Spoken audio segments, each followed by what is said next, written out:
Pemirsa, Kepala Badan Pusat Statistik Margo Yono menyampaikan bahwa di tengah memanasnya situasi di Rusia dan Ukraina, neraca perdagangan Indonesia pada tahun 2022 terhadap kedua negara tersebut tercatat defisit. Defisit dengan Rusia tercatat 15 juta dolar Amerika dan dengan Ukraina defisit 6,9 juta dolar Amerika Serikat.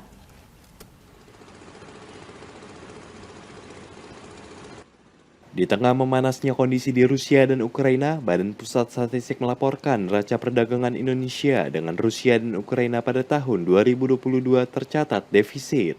Melalui data yang disampaikan Kepala Badan Pusat Statistik Margo Yuwono pada Selasa 15 Maret di Jakarta, ekspor ke Rusia selama bulan Januari hingga Februari 2022 adalah 332,1 juta dolar Amerika Serikat.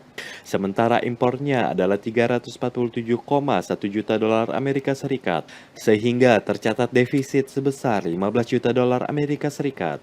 Sementara itu, neraca perdagangan Indonesia dengan Ukraina tahun ini tercatat defisit 6,9 juta dolar Amerika Serikat dengan total ekspor 28,7 juta dolar Amerika Serikat dan impor 35,6 juta dolar Amerika Serikat. Kepala Badan Pusat Statistik menyampaikan, persentase ekspor serta impor antara Indonesia dengan Rusia dan Ukraina sejak tahun 2021 tidak lebih dari 1% dari total ekspor dan impor Indonesia. Adapun komoditas ekspor utama Indonesia untuk Rusia dan Ukraina tahun 2021 dan 2022 adalah lemak dan minyak hewan nabati. Sedangkan komoditas impor utama dari Rusia adalah besi dan baja yang tahun ini tercatat 135 juta dolar Amerika Serikat.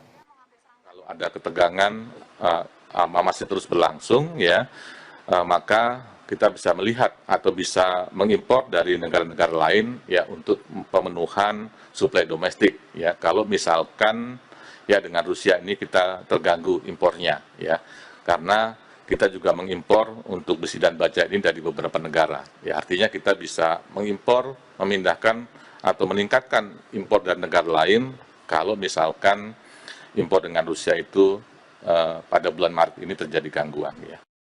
Jadi Mbak Kris, tadi saya sampaikan. Lebih lanjut, Kepala Badan Pusat Statistik menyebut tahun 2022 komoditas utama impor dari Ukraina adalah serealia.